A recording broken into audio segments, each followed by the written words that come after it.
Ladies and gentlemen, please take your seats. Our program is about to begin.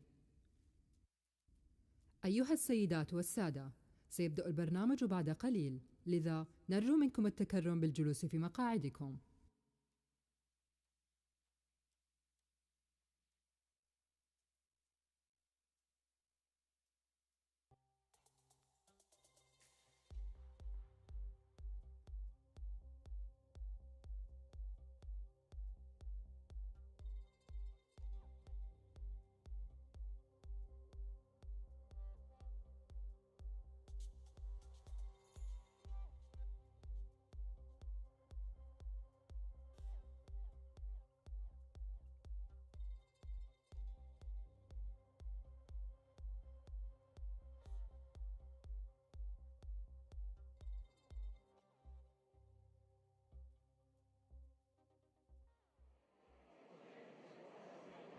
Okay, hello everyone. Can we all be seated? And if possible, come to the front rows. Okay, I just have a quick announcement.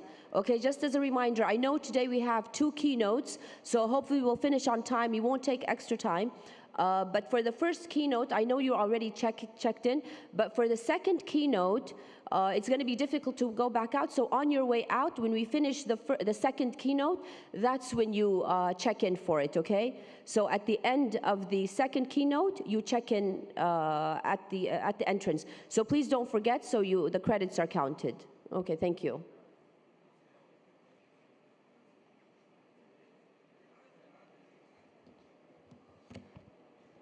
Okay, so please be seated and let's get started. It's a big night for WEP and for myself because we will have 2 consecutive keynote talks, one after the other, which I myself have been mostly looking forward for many days. So let me introduce the first keynote speaker, Professor Carlo Ratti. Professor Ratti is an architect and engineer by training. He teaches at MIT, where he directs the Senseable City Lab, and is a founding partner of the International Design and Innovation Office. He graduated from Politecnico di Torino and École di Ponzi Paris Tech. Apology for my poor Italian and French. But I checked online, it means National School of Bridges and Roads, one of the world's oldest engineering schools, if I'm not mistaken. And later, he earned his MPhil and PhD degrees, both from Cambridge. He is a leading voice in the debate on new technologies' impact on urban life and design. And he has co-authored more than 500 publications, including the City of Tomorrow Yale University Press, and holds several technical patents. His articles and interviews have appeared on all types of international media, including the New York Times, the Wall Street Journal, the Washington Post, Financial Times, Scientific American, BBC, and so on and so forth.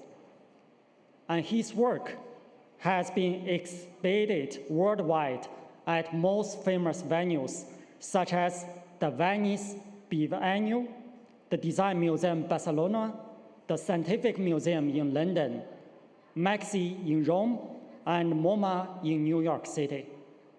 So it is our great honor to have him here today. Without further ado, let's welcome Professor Ratti. Thank you. Thank you. Thank you. And good afternoon, everybody. Great pleasure to be here with you. So I'll share with you some of our work as primarily from MIT at Senseable City Lab.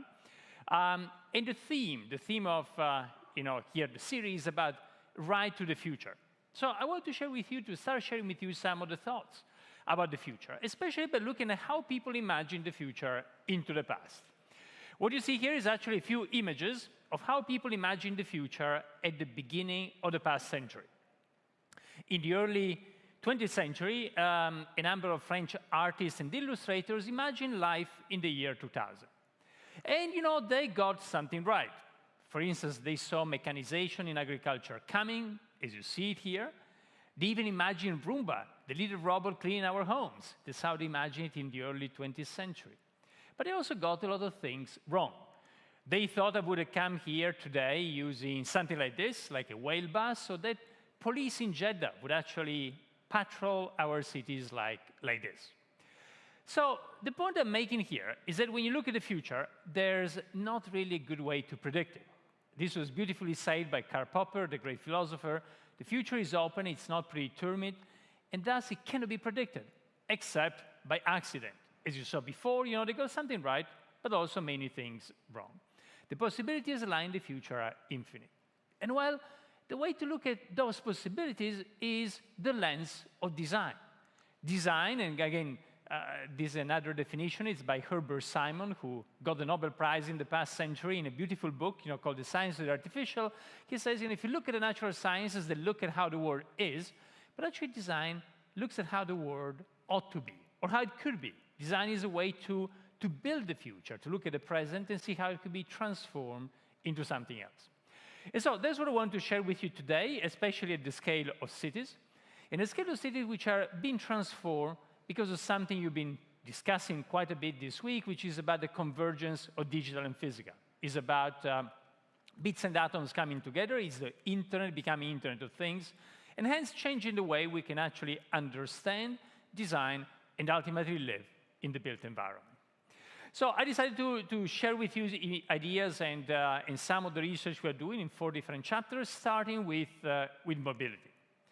Well, mobility, I was just saying the fact that because of data, we can better understand our cities. Well, this is what has happened, for instance, in the case of mobility. In this project, this is one of the first ones we did at our lab at MIT. That was back in 2006, almost 20 years ago. And what we did was, for the first time there, we used data from cell phones in a big city, from millions of cell phones, in order to see the real-time pulse of the city. What you see was an exhibition at the Venice Biennale. It's one of the major exhibitions about art and architecture globally every couple of years in Venice. And what we did, then we took the city of Rome in Italy, to take another big Italian city, and we started collecting real-time data from the city, send it to MIT, analyze it, visualize it, and in near real time, send it back to Italy to be shown in Venice. So let me show you, for instance, the type of things you can look about a city in this way. What you see here is Rome. You see millions of cell phones moving through the city. You see those kind of, the red and the height of the surface tells you how many people you got there. This is a very special day. It's the day of the final of the soccer World Cup, Italy and France playing against each other. The match begins, nobody talks anymore. France scores, Italy scores. Halftime, people make a quick call. And then second half, first overtime, second overtime, a famous headbutt by Zidane. And finally, Italy wins. And then you see how people start moving and going to the center. You see a big peak of people, of the crowd moving there. And the next day again, people going to the center to meet the winning team. That was 2006. It was played in Germany, but it was Italy versus France. And then finally, actually, you see at the end of the day a big peak in the lower part of the image. It's in a place called Circo Massimo, where since Roman times, people had gone to celebrate. So the point I'm making is that for the first time, we can look at something about the city that we couldn't see before. In the past, we could look at the city, the physical city, made of bricks and stone and so on. But now we can look at the life in the city. And that allows us to understand something very interesting from a scientific point of view.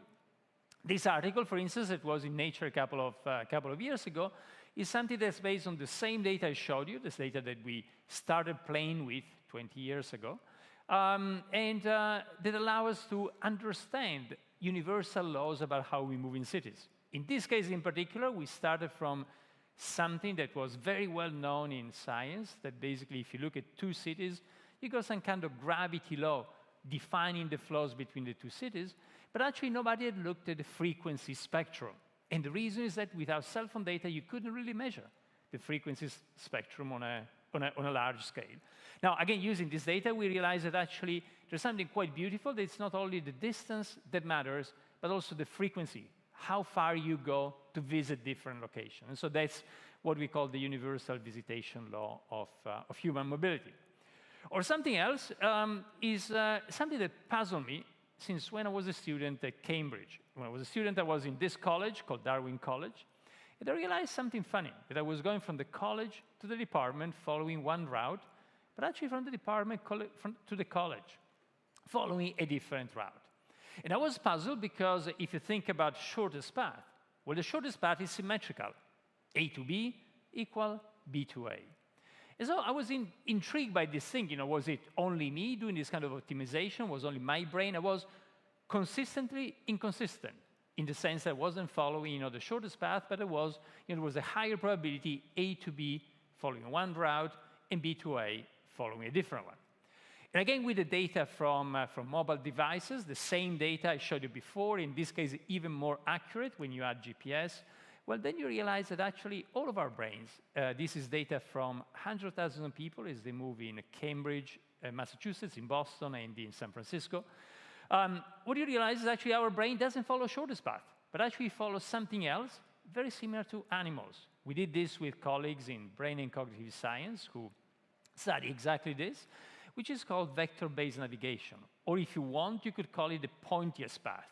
Not the shortest, but you try to minimize angular deviation versus your destination. You see here the results. So if you look at this, it's something that applies to all of us.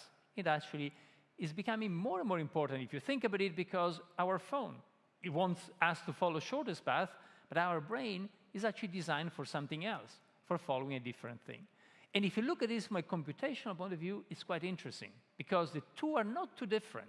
So you could imagine that our ancestors, thousands of years ago, when they had to move from place A to point A to point B, what you wanted to do was get a good enough solution, but by saving a lot of computational power that you could use in order to pay attention to other dangers, to dangerous animals or something. So somehow it becomes, it's a good enough solution to solve the problem, how you go from A to B, even if it's not the optimal one, the shortest path, which is much more computationally intensive. Or with the same type of data that you got from different devices, in this case, simple GPS data from taxis, you can do other type of analysis. You can ask different type of questions. So this is actually taxi data in New York. Every dot is a pickup or a drop-off. Which place is this one in New York? Any thoughts? No? Well, that's JFK Airport. So JFK, if you landed in New York, probably were one of the little dots. Again, the pickup in yellow, the drop-off in blue. If you zoom out, you see JFK down there, and you see Manhattan and all of the boroughs. Actually, if you look at this image in detail, you will see there's no rows on this image. But actually, this image just appears, the network appears, because of the sheer amount of dots, of pickups and drop-offs that you have over there. Now, if you look at this, then you can ask different questions. And the first question we started asking was inspired by this. If you look at that, between those 2 points in Manhattan, you got hundreds of thousands of trips connecting them in the course of the year. And the question then is, how many trips could be shared by more than one person? So those are taxi trips. Could we actually have two people going more or less in the same direction, share the ride? Sometimes when you've got big data, you need to find new mathematics. Sometimes we say big data requires big math or new math. Traditional way to solve this problem is linear processing, but linear processing fails when you got so much data from the city. So what we did here, we solved it with something we call shareability networks using network science. You see them here, how they look. And the results, it's interesting. That in Manhattan, you could take everybody to destination when they need to be there. Look at the graph up on the upper left corner. When they need to be there, give or take a small delta. You see it there, so something like 50, 100, 150 seconds. We're talking about just a few minutes. So take everybody to destination with a little delay, very limited, but with a big reduction in the total number of cars. Actually, if you look at 3 minutes, you could take everybody to destination with 40% less vehicles than what you do today. And actually, the interesting thing is that when we published the first results and then did the paper that you just saw, they started a very nice conversation in Manhattan. And from that, we started the first collaboration between Uber and MIT. And that's actually what led to what was Uber Pool, now Uber Share, the ability that now many, many apps offer to share a ride when you go from A to B, more or less in the same direction. So the interesting thing is that from the analytics, from the analysis, you can try to think about how the city could be different. Remember the definition of design we saw at the beginning by Herbert Simon, and that becomes a way to, again, to transform the way the city can operate, the way the city functions. By the way, this works not only in New York, then this is, again, part of the work we did on Uber data. If you look at different cities around the world, they all follow the same mathematics, and if you're interested, you can see the scaling law here in this paper. Or using similar data, you can ask different questions. So the question before, as I mentioned, was how many trips, how you could share trips between A to B, how many people could share the same ride. In this case, it's a different question, same data, but actually it's about how can you optimize the dispatching and the matching between people and rides. Here is a little video to explain the thing. We called it the minimum fleet. So what is the minimum fleet to keep Manhattan on the move? What you see here is the same data as before. It's actually real data from the city. And if you think about the taxis, as we know, they're moving around, but a lot of the time, half of the time, they're vacant. They're just looking for somebody.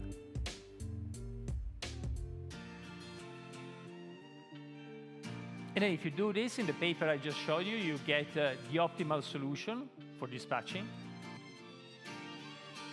You see here a visualization of how the algorithm works, but you can prove mathematically that's the optimal solution. And it becomes interesting, just by changing the way you're processing, you're matching trips and vehicles, you could actually reduce the number of vehicles. You see there from over 8,000 to little over 5,000. And if you look at this, looking at the future, if future are still driving, you could think about keeping Manhattan on the move with around 50% of the vehicles that we have today.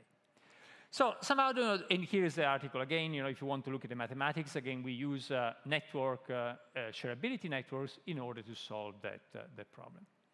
But look at something else. If you look at the city and about all the flows in cities, look at traffic lights. Traffic lights appear on our roads when actually cars appear on our road around 100 years ago.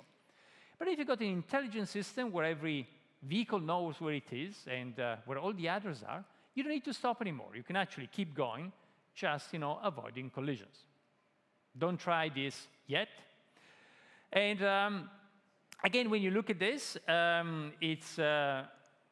it becomes interesting. It's a queuing theory. You can model it as a queuing theory problem. And this is what we did in this paper. If you want to look at it, but again, it's about how you can rethink the way flows move through the city in order, again, to optimize, in this case, to optimize the use of the space, a very valuable space that you got in the middle of the intersection. Now, just to finish about this part of mobility, if you look at this, that can be turned into design. That's a piece of work we've been doing with Google, looking at how a street could become dynamic. In the morning, it can be something like this, when you got a lot of cars. Then after, you can turn it dynamically, reconfigure it into a playground. Or even, like big roads, that's the Ring Road in Paris, how they can be dynamically programmed in the course of the day.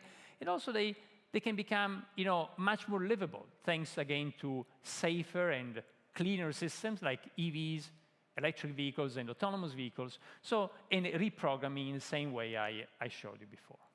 So there was a little example of how we can take data about mobility, and they can help us to rethink the way the city works. The same you can look at society. In this case, we've been doing a lot of work by looking at communities. For instance, in this project, we built, at the time, the biggest ever social network using communication data. And then we started asking ourselves, how can we use it in order to better understand regions in the UK? This was BT data, landline data. Here's a little video to tell you the story. Sorry, this is a question, mathematical, but here's a little video to tell you the story. Every time you got a You got a call, you connect two places. In this case, in the UK, you create a connection between two places, and then when you aggregate all of that, you got this beautiful human network. And if you analyze it with network science, you can start better understanding the structure of communities, actually at different levels, at different resolution. And the interesting thing is that this is not a geography that comes because of politics, of history, because of other reasons, but actually the natural way we all connect with each other. It's about looking at communities that naturally emerge because of all our connections. And if you look at that, by the way, if you look at Scotland, it's very similar to the Scotland we know, but if you look at Wales, it's very different. Wales actually is much more connected, the middle is much more connected to the center of England, and then it's almost divided with the north and southern Wales. Again, something that comes naturally from the way we communicate.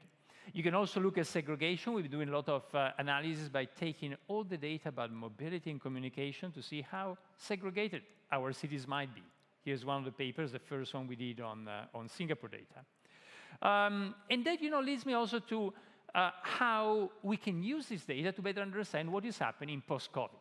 This is not a scientific article, but it's an article we did in the New York Times together with Ed Glazer.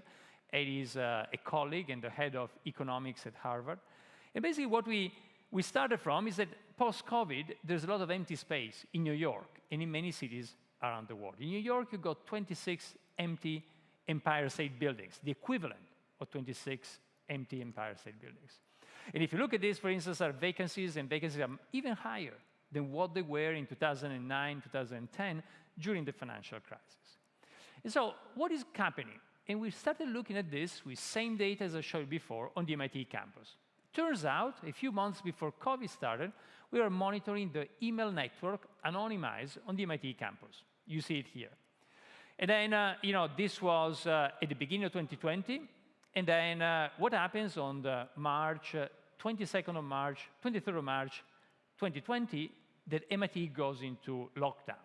So what you have an experiment that normally you can never do.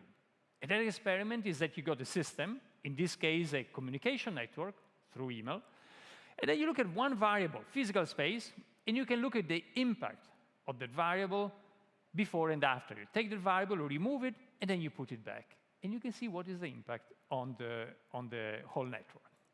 So before the emergency, if you just visualize the network, it looks like this. That's MIT with the different departments and people communicating. This is not yet the analysis. It's simply a visualization, one of the standard network visualization based on springs. And this is how it looks. And then you go lockdown, you do the same analysis, the same visualization, and it looks like this. So something different has happened. Something has happened. Something is different here. And we looked at many variables. We couldn't find anything. And in the end, we found one. And I found that in order to tell you what changed, we need to do a little step back. Think about all your friends. You can put them into two categories. One is what you can call weak ties, and one is strong ties. Strong ties are your friends who are also friends with each other. So you are person A, you know B, you know C, and B and C also know each other. The other option is weak ties, and weak ties is you are person A, you know person D, who's not a friend of your friends, but becomes like a bridge to another community. And that's simply a definition. But there was a very famous paper by Mark Granovetter, a paper from 50 years ago, from 1973, titled The Strength of Weak Ties, one of the very important papers in sociology, that basically discovered that weak ties are very important. Usually new information comes through weak ties. In strong ties, we keep on repeating to each other the same information. So, friends and friends of friends, and things go around in circle. As you saw before, it's a triangle when you draw it. But actually, weak ties are usually those that expose us to new ideas, to information, to creativity, and to many other things. Well, you got the thing now, and it's in this paper, that basically what happened when you remove physical space is that our strong ties remain strong, and even stronger. But our weak ties is the one that happened here, in this auditorium, just because you sit next to somebody that you didn't know, whom you didn't know, and then you start a conversation. And there, you explore and you are exposed to a new set of ideas, to a new community. And so exactly this is what happens when you remove physical space, then this goes down. You see here, this is weak ties on the MIT campus before COVID. The line is March 23rd, as I told you before, the day of lockdown. In the 2 weeks before that, actually, already people stopped going too much to campus, so you see stars going down. But then there's an 80% reduction because of that. If you plot the whole network, you see almost like this kind of shrinking effect. It's like a brain shrinking, which is really because of physical space seems to have a very important role, which is to bring us together. Which actually leads us to think that all the empty office space, yes, we might need less office space overall, but still physical space is important. And I think it's the same reason you're all here today. And because that's the way we can actually meet, create new random connection, be exposed to new idea, and ultimately create more robust social networks. And again, to finish just with a few ideas in terms of design, we've been designing new spaces. There's a new museum in the center of Milan where actually we're using really the idea of weak ties in order to inform the design, to create spaces where people can randomly meet in order to leverage the importance of ties. This is a new University of Milan, same idea with a ground floor that becomes a place to meet. This is a new building just built in Singapore, one of the tallest buildings in Singapore, again, where the middle part is a green space, again, for people to meet and come together. Somehow, the key thing is physical space is important. It becomes a way to accelerate the creation of new ties. Well, just to start to wrap up, I want to share with you another section about autonomy. Autonomy, many things in our lives are becoming more and more autonomous. In this case, I wanted to start with something we initiated with the city of Amsterdam a few years ago. The mayor came to us, was very interested, like many cities around the world, in autonomy, autonomous cars and autonomous transportation. But Amsterdam is very special. If you've been there, you know that it looks like this in the center. There's not much asphalt, but there's a lot of water. So we thought instead of thinking about autonomous cars, what about thinking about autonomous boats? We call them rowboats. So what can you do with a rowboat? You can use it to move things around, like this. You can use it to move people around. You can use it to sense air quality, water quality, but also like a dynamic responsive architecture. Think about the robot like little floating pixels that can self-assemble. When you need a temporary bridge, you could create it and then disassemble it, or a temporary stage for a concert or something else. So it becomes like an intelligent infrastructure for the city. So these were the first robot we started playing with at the very beginning, quite small. This is scale 1 to 4. Try different type of propulsion, as you see here. This was tested in the canals in Amsterdam at the beginning of the project.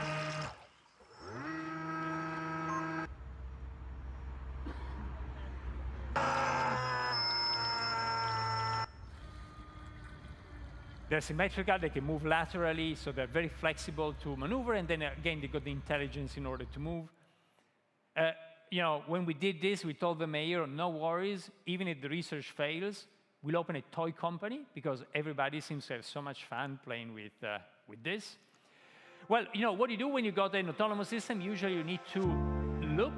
Every robotic system needs to look at the environment, and you can use cameras, but also often use LiDAR in order to create a 3D model. So that's actually how robots see the city of Amsterdam. Every second, you got hundreds of thousands of points with the accuracy of a few millimeters. So that's how a robotic eye sees the city. 300,000 points per second, in this case. And actually, when you combine all of them together, you get as a bonus, as a benefit, you get a full 3D scan of the city that, again, you can use for analysis and other things. But that's basically the input that then the AI system will use in order to develop autonomy. And so what you see here, this is the MIT swimming pool. That's what we use swimming pools for at MIT. And here you see the same system with the LiDAR, the little thing at the top, in avoiding obstacles. Both normal obstacles, like you see here, very complex obstacles, like this one. This is Wei, our postdoc. He got promoted after this. And then here you see all the information that basically is used by the system, and then you do obstacle avoidance based on the real-time scanning of the environment. Here again, there's a bunch of papers. You can look at them, and this is actually how it looks today. This was a few months ago, and now Lucy it's a company. Is a rowboat. A fully Robots will be autonomous, premiered at the zero-emission boat that Olympics in operates Paris on in urban just a few waterways. months. And she can change the way cities work.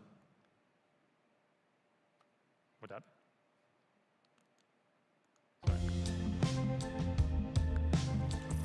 This is Lucy.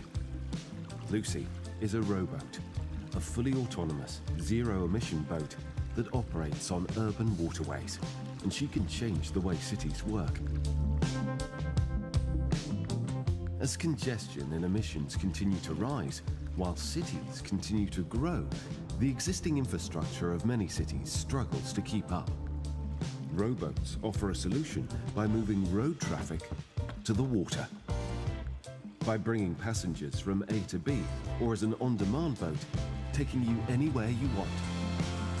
And they can also help the city as a multi-purpose workboat.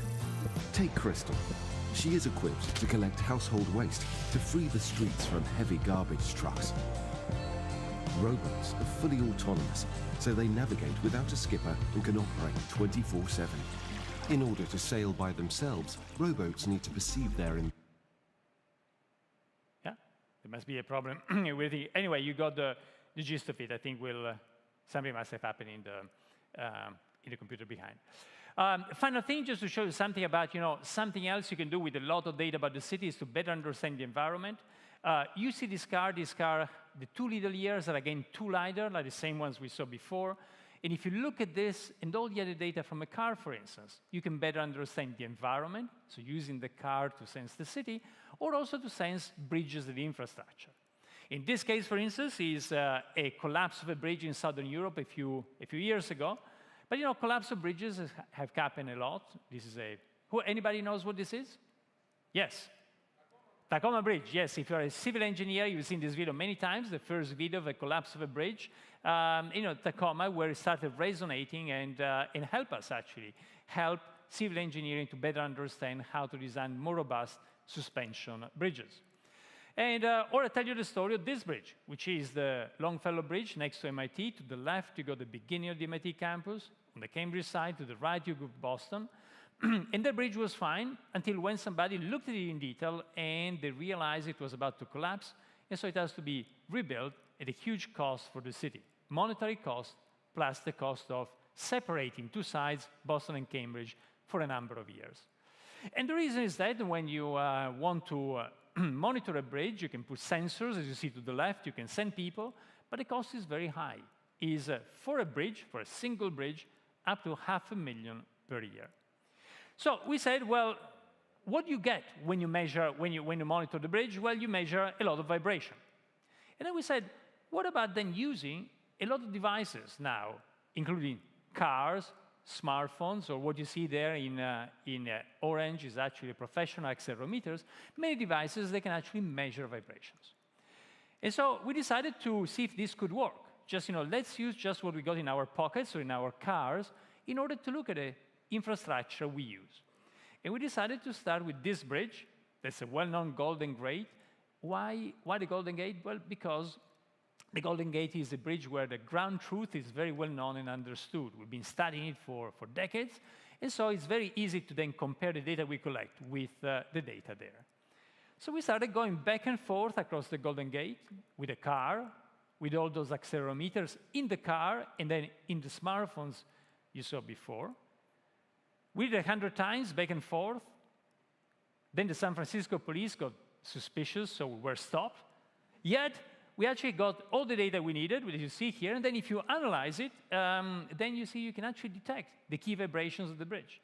And then you can use this as a way to monitor the infrastructure. And actually, if you look at this paper, we use data from Uber, data from many vehicles, Uber vehicles, in order to see how we can use this as a system that very easily, for very little money, could scale up for an entire country. Imagine you get all this data, accelerometer data from smartphones, from tens of thousands or hundreds of thousands. And then you can use this as a simplified system in order to start detecting issues on the infrastructure. And then if you want, of course, you can then send people or put sensors, but it becomes a phase 2. It's like a triage we were doing during COVID. You do a first scan, and then you can go in detail to look at what's happening if you want. Or you can look at many other things in the city. In this case, for instance, we've been using garbage trucks in Cambridge in order to sense what happens next to MIT.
And when you look at this, again, you can do interesting mathematics. For instance, we realize that with very few trucks, we can actually scan the whole city.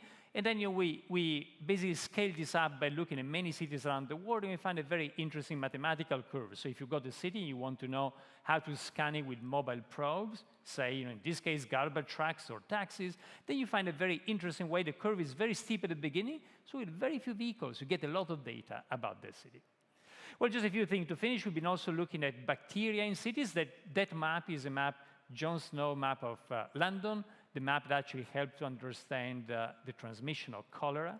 And we've been doing the same by actually putting robots into sewage, as you see here, and using that information in order to better understand, if you want, the collective microbiome, all the viruses and bacteria in sewage that basically come from us.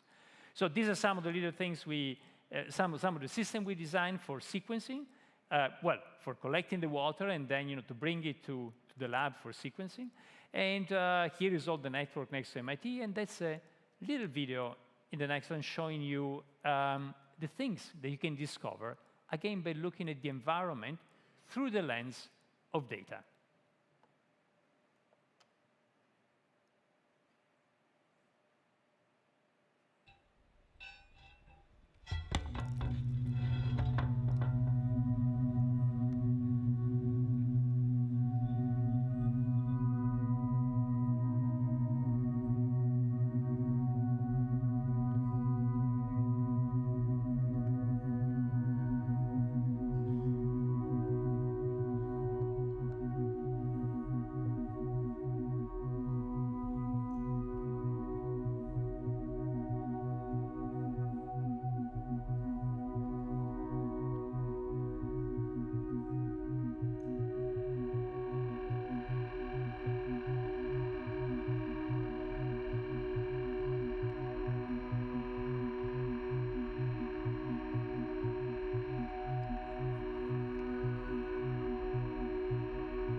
All right, I'll stop here. I think what I wanted to share with you today is how today we can look at cities in a way we couldn't just 5, 10, or 20 years ago.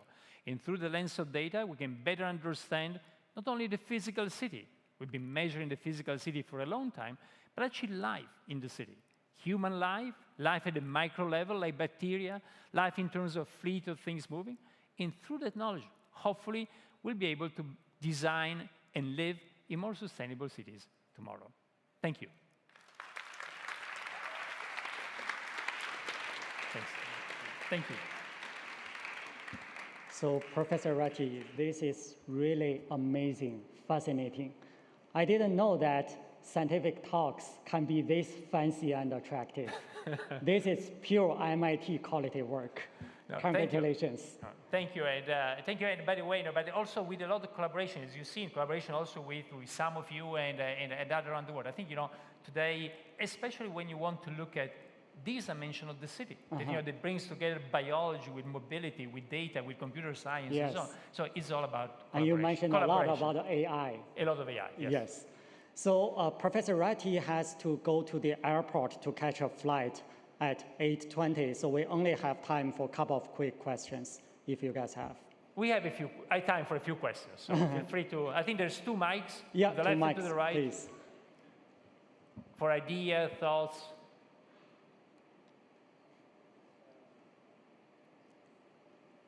Yes, please. Yes. Hi, thank you for the presentation. My question is related with the optimization you did for the fleet of vehicles in Manhattan, I think. In that case, I imagine you took historical information about the trips, but when you see to the future, then that may change. So my question is, how did you address that fluctuation in the trips? Yeah, totally. I think, I don't know you referred to it. There's two papers I showed, about, fleets. One was about the sharing. It was the PNIS paper. The other was about the minimum fleet in New York. It was the Nature paper. In both cases, we took actually exactly what you said. We look at 2 solutions. One is what you can call the Oracle model. So you got all the data. And then again, even if you look into the future, you know exactly what is going to happen. And clearly, you can run your mathematics on that. And then there's also, in both papers, also an online model, which is how you can do that as an online system, something you could deploy in a city and so on. Clearly, one is the optimal mathematical solution. The other one is something you could deploy easily. So if you look at, without getting into the details, but if you look at the papers, it's exactly as you said, the 2 approaches. Yeah. Thanks. Thank you. Yeah, there's one more question here. Hello, I would like to thank you. It was a really interesting talk. I would like to ask about all these technologies are applied for existing cities, but there is also a big dream in many countries that is build like build a city by scratch, by zero, like a new city. But in the history, all countries that tried this fail. Like all the all planet cities, almost any city is like cities without soul. Do you think that these technologies could help us to design new cities, or do you think that it's just a mad dream? It doesn't work like that. It is a beautiful question, and the question is, it is right. If you look in the 20th century, many people tried to build cities from scratch, but many of them were not very successful. There's Brasilia in Brazil.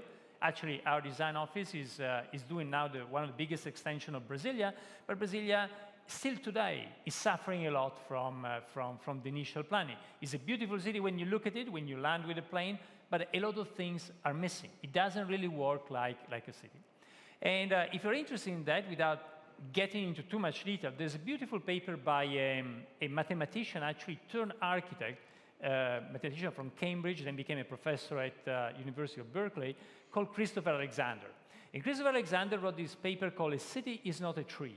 He doesn't mean a tree like a biological tree, but a tree like what an architect would do, design like a tree, where you take a thing and you divide it into neighborhoods. And his point is actually what is missing. The reason the cities design just top down by architects and engineers don't work is that they lack all of the interconnections that you get naturally through feedback loops. So feedback loops are the ones that create not a tree as a mathematical organization, but actually create what he would say like a semi-lattice. It creates all the different links between different parts of the city. So going back to your point, and if that is correct, if what Christopher Alexander said, that is correct, and that is what we are missing in cities designed in the 20th century just from scratch, then some of those technologies could help you to create some of those links. You could imagine a system where you use real-time data showing life as it unfolds, and then you create feedback loops. Somehow, what is missing in cities that you design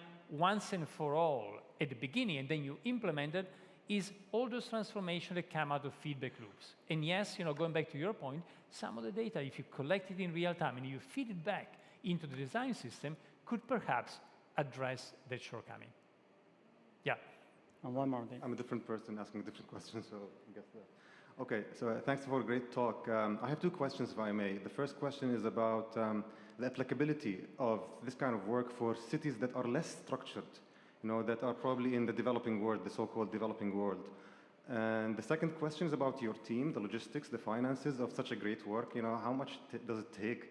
How big a team do you have, and how much, let's say, if you can disclose, what's the annual budget for this work? Okay, anyway, I'll tell you how we operate in a second. So, on the first thing, I would say yes.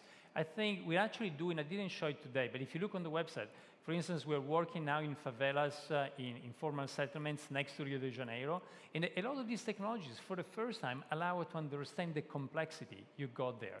It'd be impossible to describe a favela with traditional tools, but once you use data about mobility, once you use LiDAR data, we've been scanning favelas with LiDAR data to make sense of that incredible complexity. There's very complex terrain, there are very complex buildings all built on the top of each other. So somehow, the answer to the first question would be yes, I think that through data, we can actually better understand a lot of the informality. It's, you can find in the statistics that every month there's a new London on the planet. Not a new London, but the equivalent of the population of London, which is new urbanization on the planet.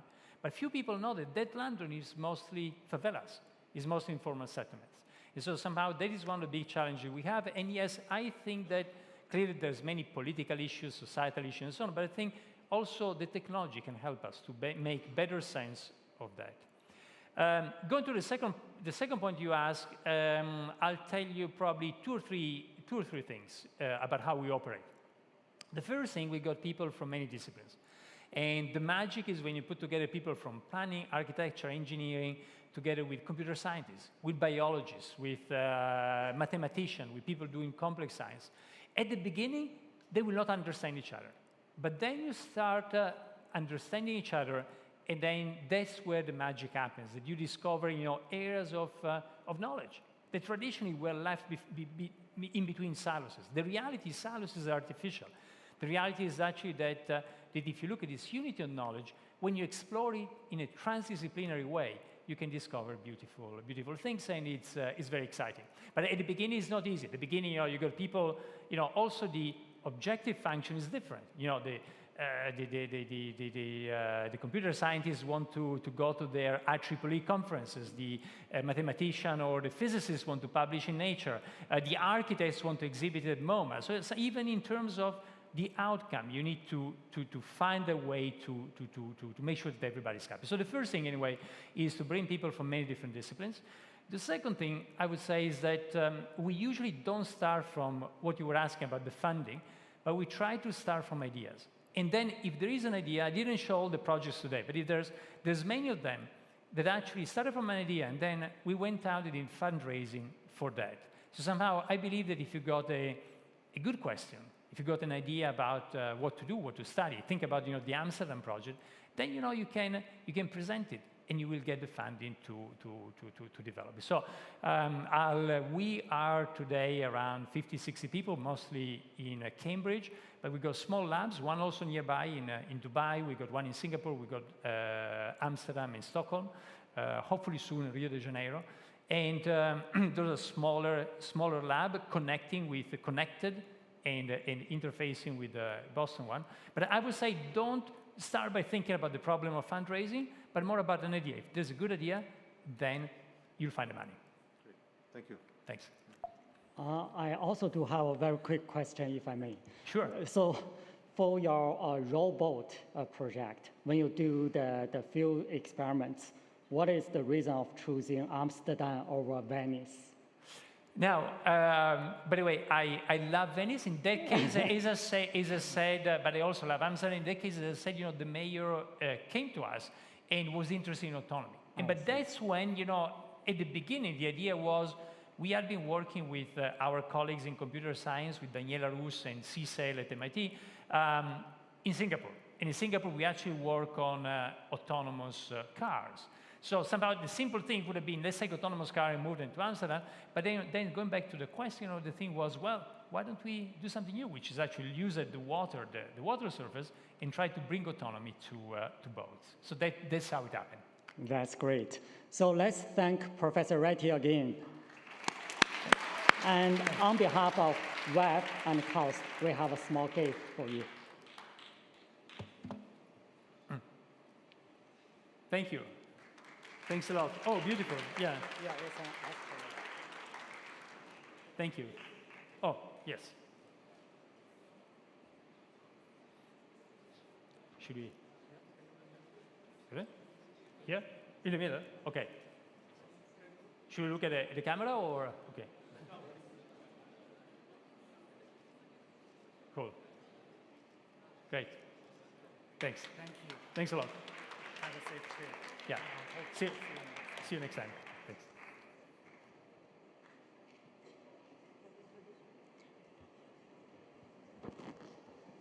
Okay, so now we start the second keynote for tonight.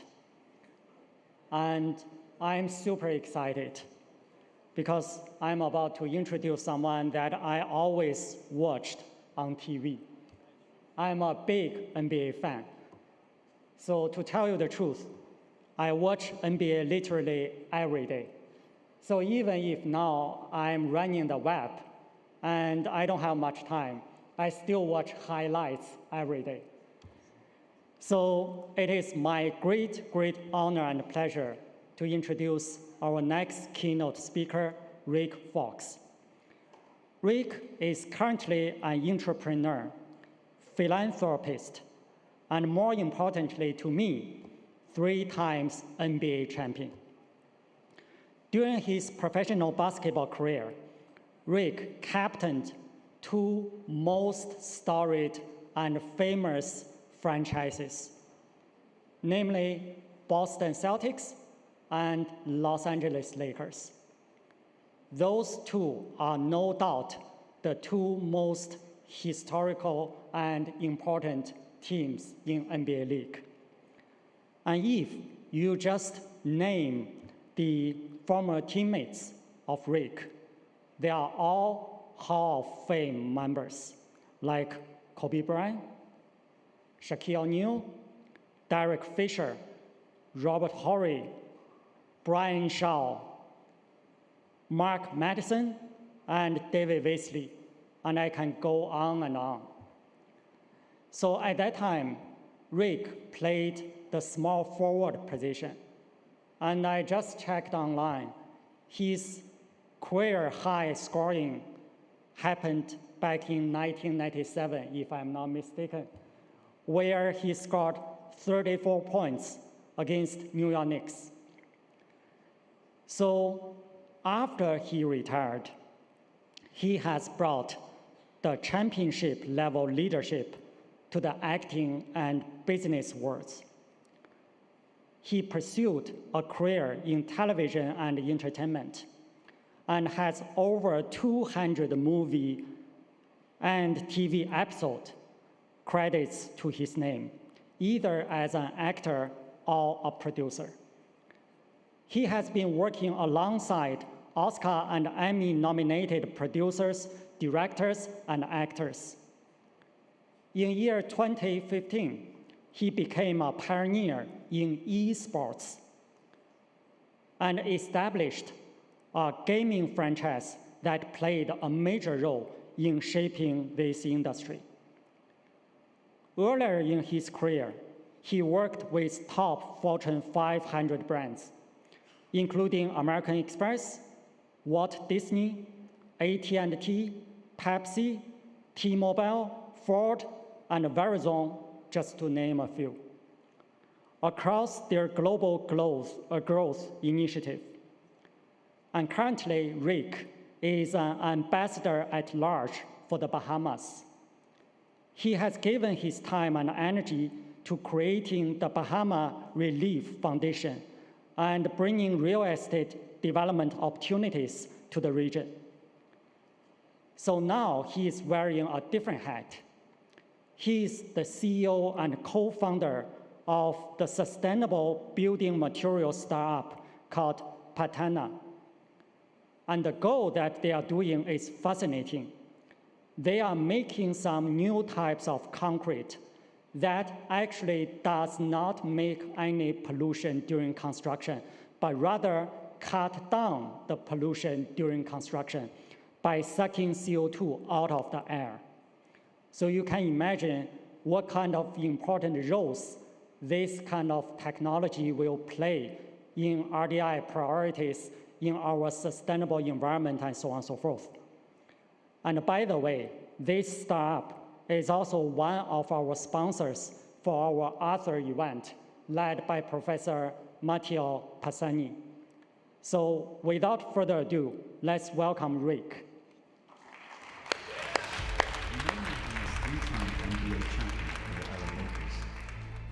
Or seen him doing interviews or on TV or in the movies. But now he has returned to the Bahamas to face his greatest challenge: to help protect the people of his country from the effects of climate change. Right now, this is near Baintown in Freeport, Bahamas. You can just see the pounding they are getting from those heavy rains and winds, and you can see the flooding, already a major issue there.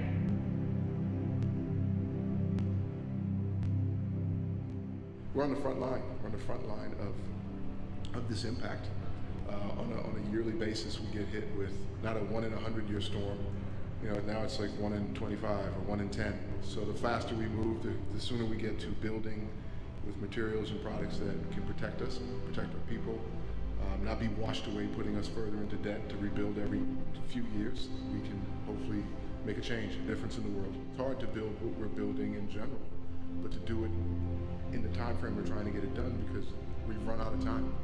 We're not no longer running out of time, we've run out of time.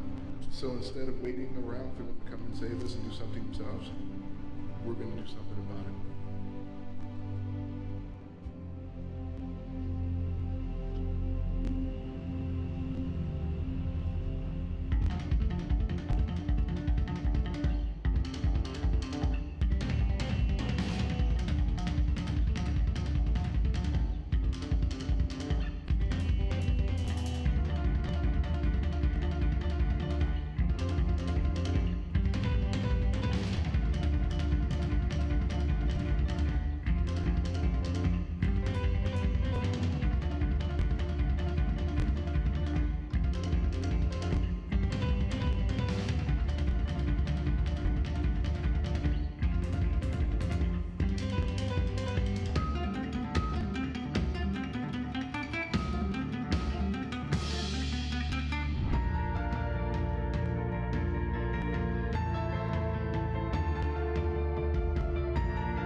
Thank you, Professor Gao. It's great to be back at KAUST. Each time I see that video, and it was only a year and a few months ago, it takes me back to the beginning stages of climate technology entrepreneur journey that I had no idea I'd be a part of. I have to say, first and foremost, I see a shot clock up here. I don't know if you guys can see this, you probably can't, but this tells me I have a certain amount of time to get a shot off before the buzzer goes off. So So the problem is I don't see a basketball hoop, which I'm very accustomed to take that shot on. So you guys have about 30 minutes to get a basketball hoop up here. How many of you were here a year and a few months ago, the last time I was at KAUST? Anyone? One person? Okay, great. So we're meeting for the first time. And it's a pleasure again. Thank you for having me. It's always an honor. I come from a background of entertainment, so it's going to be my natural inclination to want to entertain you. If we were playing, like I said, basketball, I would know how to do that. I'd run up and down here and I'd shoot some hoops, or I'd show you what I learned how to do over the years from some of the greatest coaches and minds in the world, from Dean Smith to Red Auerbach to Phil Jackson. I don't know if you're a basketball fan, you would know some of these names. They are the greatest minds. I learned under them for many years, some 15 years, as a matter of fact. I have a bad hip to show for that. If I was doing what you saw up there as an actor in the entertainment and Hollywood industry, I'm sure some of you have watched television and movie shows. Maybe some of you have seen some of my work, I don't know. I would sit up here and I would maybe do a monologue, or I would do an exercise as an actor where I would sit and I would stare at each of you and try to connect emotionally, getting to know each of you one-on-one. So I'm searching for what is the value that I'm leaving for you, right? What is Rick Fox doing at KAUST? What is a three-time NBA champion doing here? What is an actor and a producer of 28 years in Hollywood doing here? He's definitely not being as smart as the last guy that was up here. That's for sure. Thank you for that laugh, because that guy was really smart. Okay? So what am I doing now in my life? Well, first of all, I'm here at KAUST under the invitation of WEP. Thank you again. This is the second time. You may remember the first time I sat up here, and I had a chaperone, actually. They didn't leave me up here by myself. All right? They brought Professor Carlos Duarte. How many of you know Professor Carlos Duarte? Okay, Professor Carlos Duarte was my connection to KAUST. He was also my connection to the Kingdom of Saudi Arabia. He and I met back in 2022, where he identified our company, Partanna, and our material as a solution in the world of not only on land, but in the sea. And we'll explain that. I do have a deck. I'm going to go through the deck. It's not as next level as that gentleman before me. We're going to have to step our game up there on the deck game. But I will go through and I'll explain what Partanna is. But my climate technology journey, and I'll ask that you keep these few questions in mind, because I'm asking you these questions at the top of this speech or this presentation for you to think about this as I go through this next 30 minutes. One, my first question to you is, what are you willing to defend in your life? What are you willing to defend at all cost in your life? Justice. My family, I heard. And I love that answer, because that was what set me on my climate technology journey. The distance we'll go to defend our families, our homes, our country is important. It is major rocket fuel for any journey you can go on in life. My second question I would ask you is, what would you be willing to fight for? What level of discomfort would you put yourself in, regardless of how smart you are in that area, no matter whether you take that journey alone, whether you have a teammate or not? Think about that. What journey would you be prepared to go on if at the start of that journey, the first thing someone told you is, well, you're not qualified to do that, or you're not smart enough to do that, or you didn't study to do that, or that's not your expertise. Therefore, let me discourage you from beginning that journey. So think about those two questions as we go. Now, my head of business comms, his name is Roy Anderson. He's the guy that put the deck together. He's the guy that tells me, to stay on track with the things I'm supposed to be saying. He's not here today. He's sick at the hotel. So Roy, I hope you're feeling better. You got that on video, right, Kevin? I did bring my chief technology officer.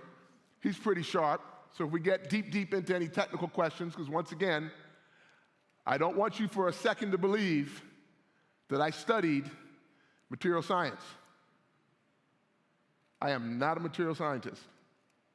I am the least intelligent person in this room right now. And I know that to be true. This is my second time at KAUST, not my first time. I picked that up the last time I was here. I walked around, I met some of the students, I met the professors, and I went, wow, I'm getting smarter by the minute by the company that I keep. So it's easy for me to return here and spend more time with each and every one of you because I'm going to go away smarter for my time here. And I hope I can leave you with some value. So what I'm going to do is I'm going to answer some questions as I go through this deck. And the questions I'm going to answer are some of the questions you probably already have. What is Partanna? Right? Who is Rick Fox? I think hopefully I answered that in the video. Right? I was a former 3-time NBA champion. I played with Shaq and Kobe, Celtics, Lakers. I rose to the highest level in physical competence. I could run as fast, jump as high, strong. I did everything physical you could possibly do at the highest level professionally. And then I shifted into the entertainment industry. Emotional intelligence. I could connect. I could tap into what I was feeling. I could reach and tell a story. So I'm going to tell a story today more than I am going to talk to you. I'm going to talk with you. Okay, so feel free. I'm going to answer questions, and at the end we'll have you ask some questions of me, okay? So climate technology, what is that? And what is Partanna? So we're a climate technology company. We're born on the front line of climate change, okay? But our mission is to change the way the world builds for good. Now that's not a small mission statement. If you know anything about the construction industry, it is vast.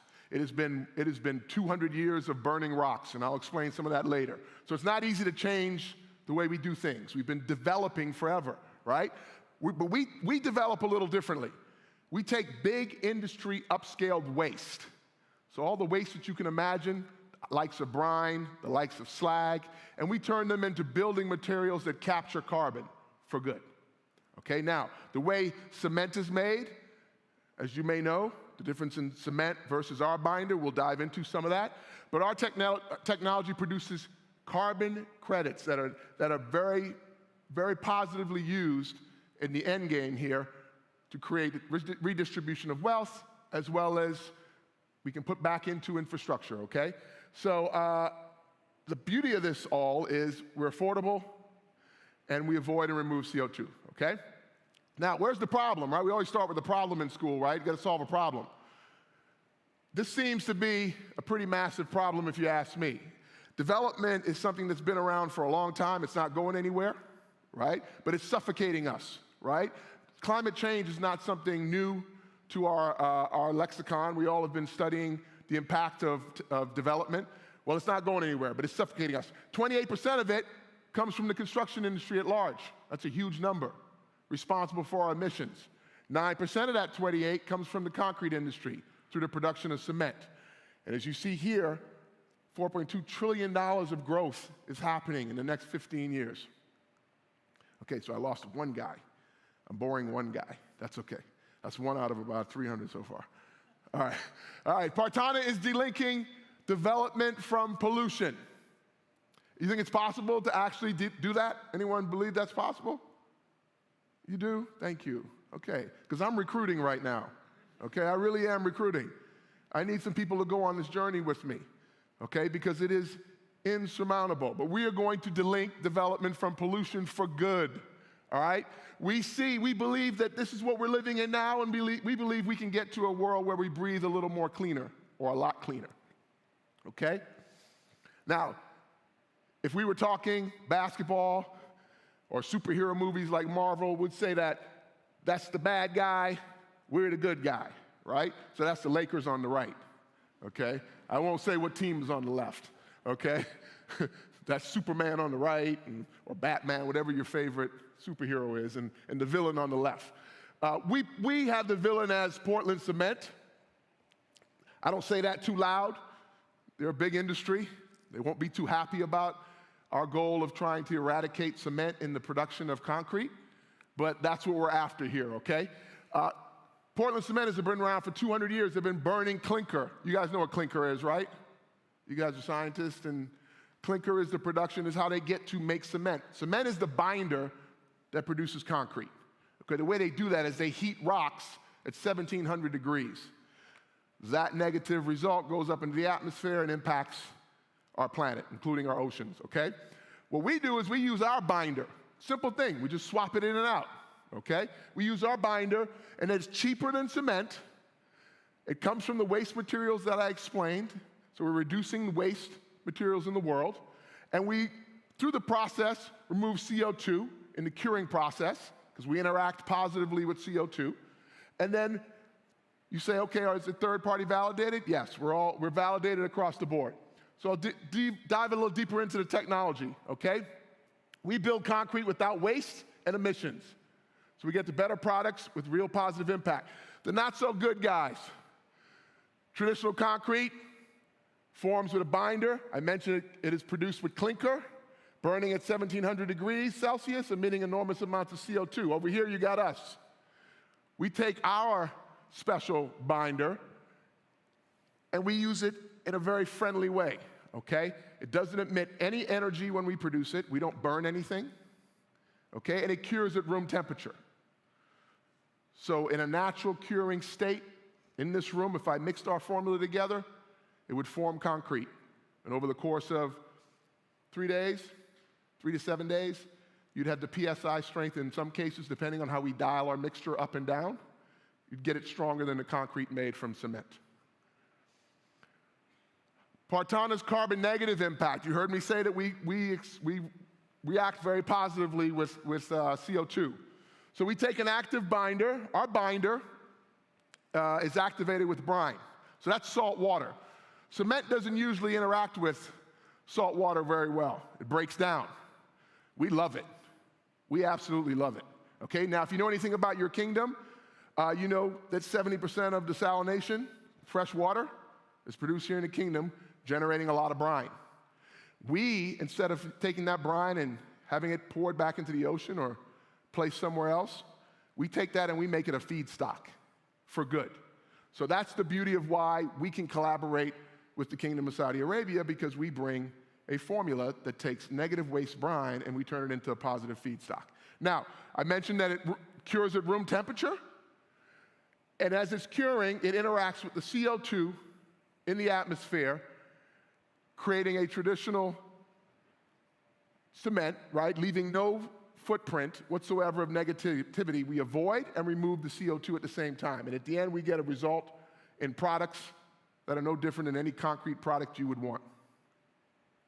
So here you can see a list of all the concrete products we make, right? From cement pavers that we did at the Red Sea.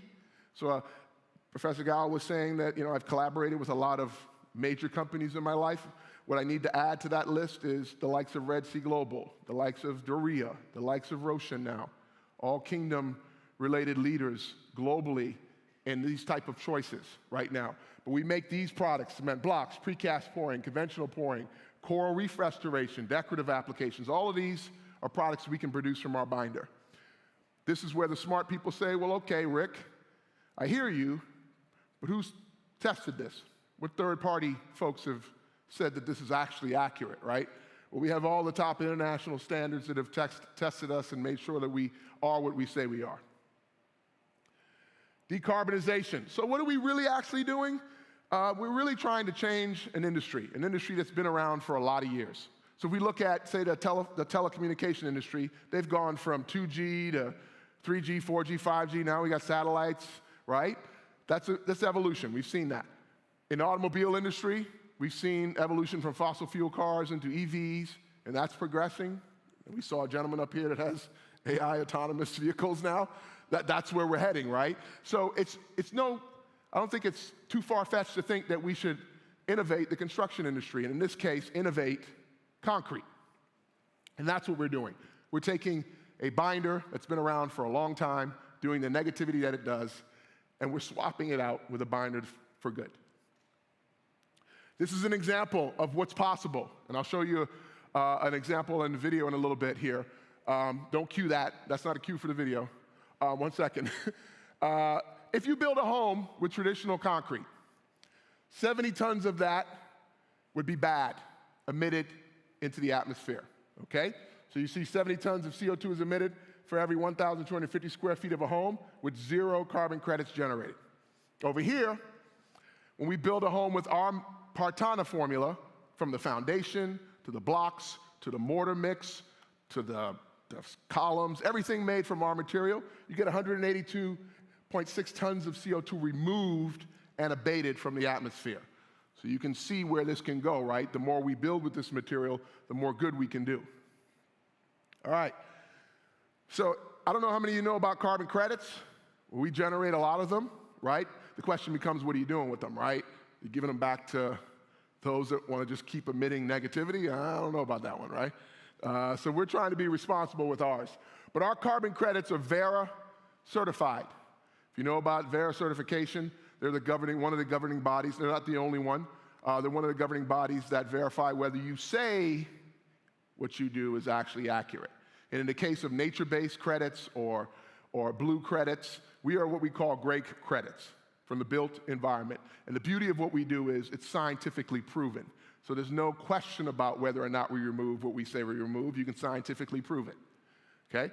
But we get 2. We get an avoidance credit, just like, say, a Tesla that makes a car, and that car will be driven for 120,000 miles. Over the life of that car, it'll avoid 120,000 miles of negativity, right? It's what they say, right?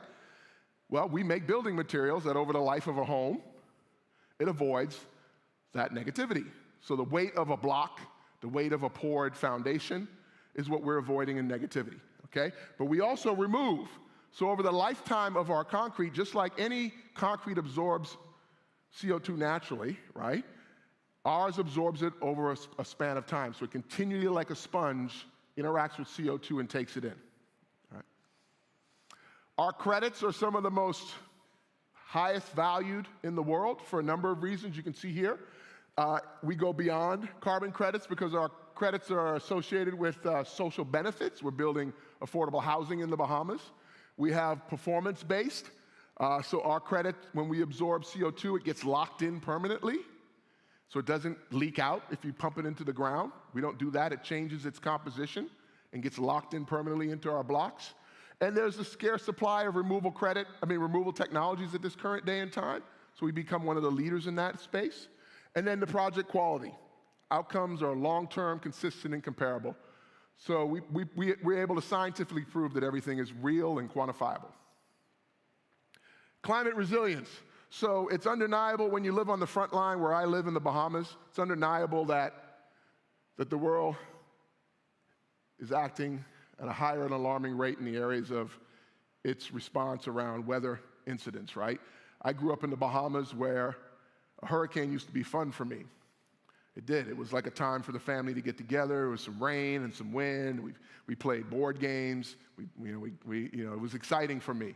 Well, in 2019, the excitement went out of the room when I got on the ground, as you saw in some of those videos, and I saw the impact of what they told me was a 1-in-100-year storm. But quite frankly, that was not any storm I'd seen before. That was a storm I'd seen before. I'd seen it more frequently in the last 10 years. And on top of that, it was generating this says $4 trillion in the past 50 years, with 11 billion of that is attributed to my country, where we can't dig ourselves out of debt because of these repeated storms. So I got on the ground and I started to ask the question, I can donate money and I can raise money, or I can start to be a part of the solution and find out how we can build more sustainably, stronger, to resist the impact of these storms that hit our shores. So this is a home built by Partanna.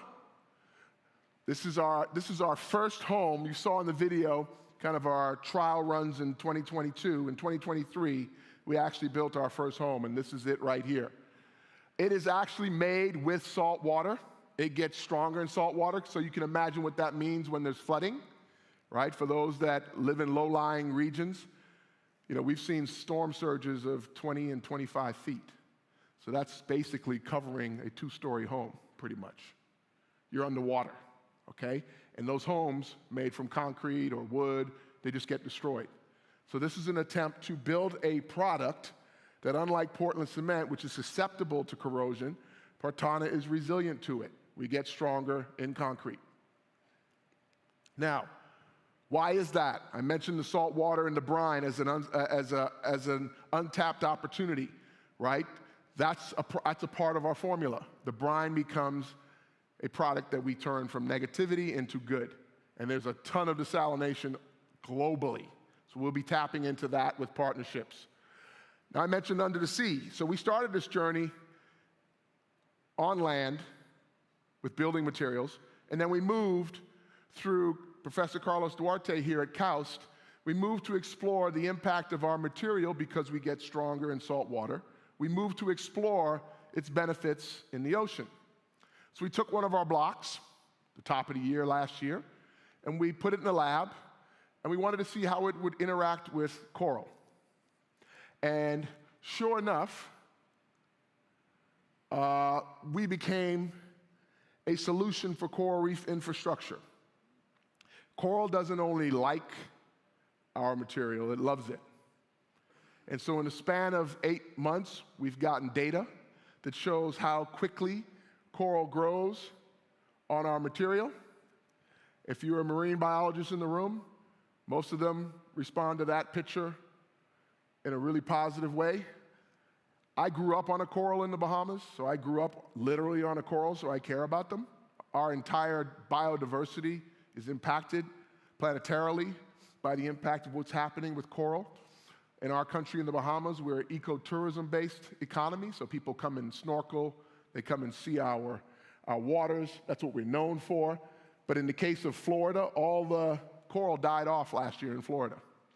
And so it wasn't until I went out on a boat here in the Red Sea and I went scuba diving for the first time that I got to witness bleaching. And I got to see the impact of what is happening in our waters around our coral. So not only are we now providing a solution on land, we're also being a solution in the ocean. Coral is growing on our material, and we're going to become in 2024 a solution around coral reef restoration. So born in the Bahamas, one of the questions I wanted to answer for you guys is not only what is Rick Fox doing in climate tech or in concrete when he's not a material scientist. I will tell you that I played a scientist on the Big Bang Theory. So that makes me credible, okay? But only credible so far, right? I'm surrounded, though, just like I was surrounded by Shaq and Kobe and other Oscar-winning directors and actors in my career. I'm surrounded by that level and quality of intellect and science and this team. So what's my role? My role on the team is to defend, to protect, to be in service. I am innovating. I'm simply answering a question to a problem. And then I go out in the world and I find and recruit the brightest minds that want to go on this journey to solve this problem. And it's a scaled problem. If you think about my basketball journey, my problem there was I was to win a championship, right? That was a big problem. In acting, it was to box office, success and award-winning shows, right? I didn't do those alone. I'm not an individual athlete, I'm a team athlete. I'm not doing this alone. I got great teammates, way smarter than me. I have great mentors that are willing to support this journey and mission. So what am I doing? Why did we go to the Bahamas? Why did we start in the Bahamas? We start in the Bahamas because of a prime minister, a world leader, who believed in innovation, who believed that we'd run out of time, that we needed to do something about it today, not tomorrow, not next year, not in 2050, right? But today. As we slowly go underwater, trust me, when you live in a country that's slowly going underwater, when you go home to see the beach you grew up on and it's no longer a beach, it's real to you. When you see on the ground a hurricane that has destroyed and wiped out 2 islands, it's no longer a question of whether or not climate change is real. The climate's changing. I don't know. This is a fact. I live it. I know. I'm sure we could all debate it to what level. And it's all, I get all of that, but it's real to us. Okay. So this man, the Prime Minister of the Bahamas, invited me to come home and to bring this innovation to the shores to try and work on a solution. And we came to COP27 in Egypt a year ago, and we introduced this to the world. At the same time, other great leaders came to the stage. John Pagano at the Red, Carlos Duarte here at Caus. John Pagano, the Red Sea Global. Jerry Anzarella at Diriyah Gate, the country of Saudi Arabia, and its mission to be leaders in sustainability and to make the type of choices that shows the rest of the world what we should all be doing, right? So when people say, what do you do in the Bahamas? I'm in the Bahamas because it's my home. I'm willing to defend it with my life. It's where my family lives. It's why it means so much to me. And someone said, well, what are you doing in Saudi Arabia? I'm here because I've always been on a great team. I've always been around great teammates that are driven to win championship-level things, to disrupt the world, and to show what's possible. That's what's happening in your country. That's what's happening in this school. You guys are leading in the world. That's the team I want to be on, because that's a team that's going to win. Right? So we started in the Bahamas, right? And then we started to get some attention for what we were doing, and this became the mission. Right now, we're building a factory in the Bahamas that'll produce some 9,600,000 blocks a year, that'll produce homes that will remove some 276,000 tons of CO2 from the atmosphere a year. It'll produce, obviously revenue that'll help support building more factories. And so in this Bahamas, and we'll show you a video right now, a cue video. It'll show you what that home looked like when we were building it.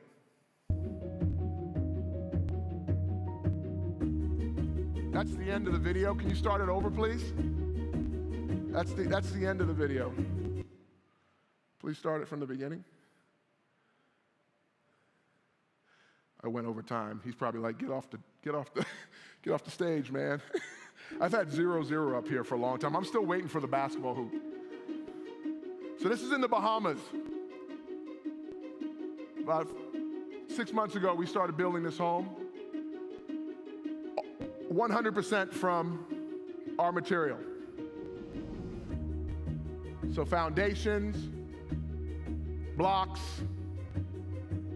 our mix, our formula.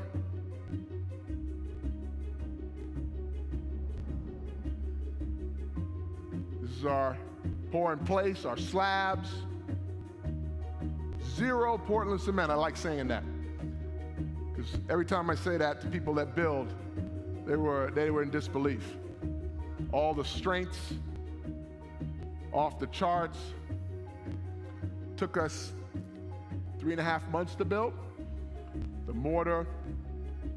And I know it doesn't look very high tech, right? But that's the beginning. You should have seen me when I first started playing basketball. Wasn't pretty. That goes for acting too. Wasn't pretty. But what it represents is hope. I can't tell you how proud the men and women that built this house in the Bahamas that are Bahamians. I can't tell you how proud the Prime Minister is that we were able to solve, or at least provide, an option of solving our own problem instead of waiting for someone else to solve it for us. There's a sense of dignity, there's a sense of pride that you're able to hold your head high instead of actually showing up every year at COP asking for a handout for loss and damages. This brings us a sense of hope in a country that has run out of time. But again, I speak to why the kingdom. I mentioned this, right? Why the kingdom? Because of the leadership here, because of the collaboration, because of the willingness to look in the face of the way we do things for so many years and to change it and to demand a change. You guys have a lot of desalination in the kingdom, right? You guys are actually creating your own voluntary carbon market. Each factory that we produce generates 1.3 million carbon credits a year. We can retire 1,300,000 carbon credits for good, right? There's no company in the kingdom right now that produces that level of good in the kingdom. So we are excited to be partnering with Roshan to do this. We're going to build our first factory at Roshan to service a lot of the development here. I mentioned John Pagano at the Red Sea. I'm sure you guys have met John, and Jerry Anzarella at Diriyah. They believe in the vision. They support the vision. And I mentioned Roshan, right? So this is where we're at today. But we want to take this to a global level. So again, if some of you are here from your home countries, you're here studying at KAUST, and you think of the future of your own country and where you hope your country can be, and from a developing construction level standpoint, I hope to meet you guys in your country. I hope to meet you here. And as you go back to your countries or you work here, I hope you keep us in your minds, because we need to build a team. And I've only been on a team that wins championships. So I'm a little spoiled. And I know the only way to win championships is to have the best and the brightest people on the team. And what am I going to do when you join my team? I'm going to defend you. I'm going to fight for you. I'm going to give you all the resources you need. And we're going to go out there and we're going to change the world together. So thank you for having me. I appreciate your time.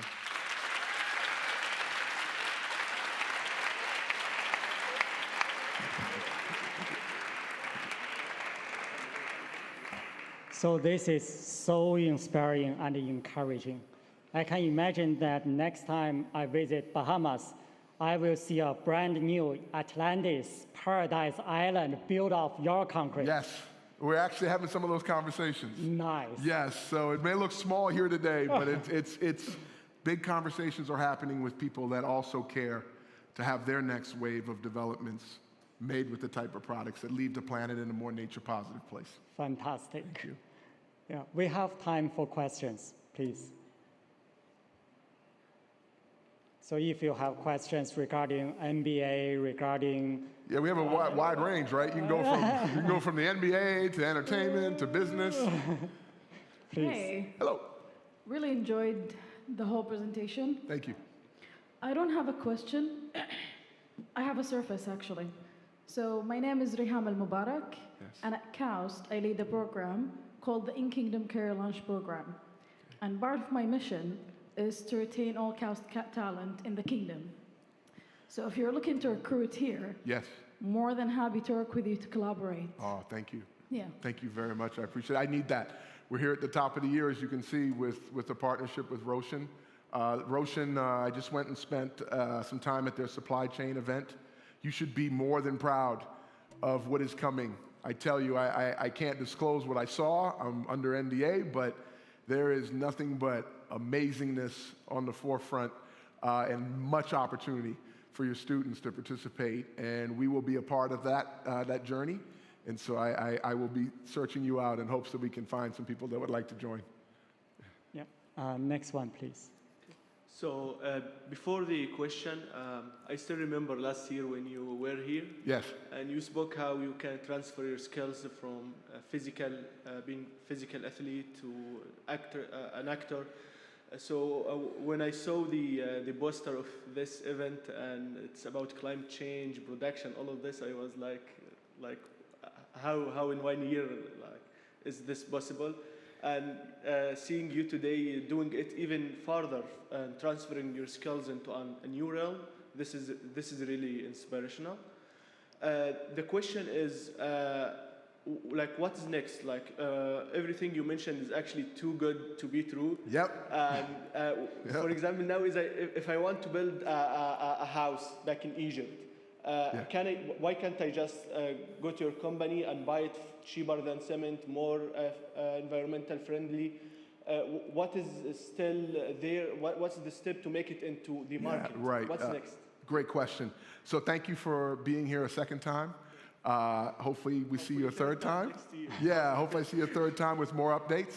And in that update, I hope to be able to share with you that we have reached a scaling capacity in manufacturing, not only here in the kingdom, but maybe setting up in Egypt, setting up in your home countries, others' home countries, so that we can bring these materials to a builder, to a homeowner that would like to just purchase them, right? Scaling is the next step for us now. We've done the MVP stage, we've done the commercialization and partnership stage, we have the right partners to grow globally with. Roshan being the number one, or number two right now, it would probably be number one based on what I saw shortly, developer in the world.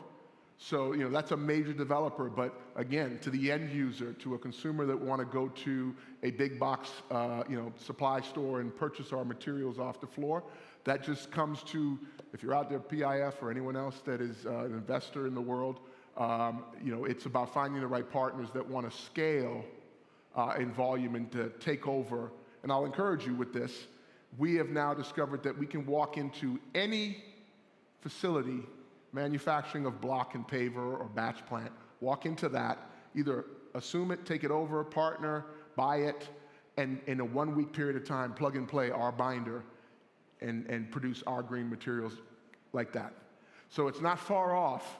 It's just the funding and the CapEx that has to come along the way to scale this at pace. Thank you very much, and looking forward to see it in the market. And if you are looking also an additional team player, I'm here. Thank you. You have a head start on everyone. You're 2 for 2. Next one here. All right. Hello. Thank you so much for your presentation. I wanted to ask you something about the concrete. Yes. You said so many positives, which is really good. I'm just wondering about the stability of your concrete. Yes. One of the most important things is longevity.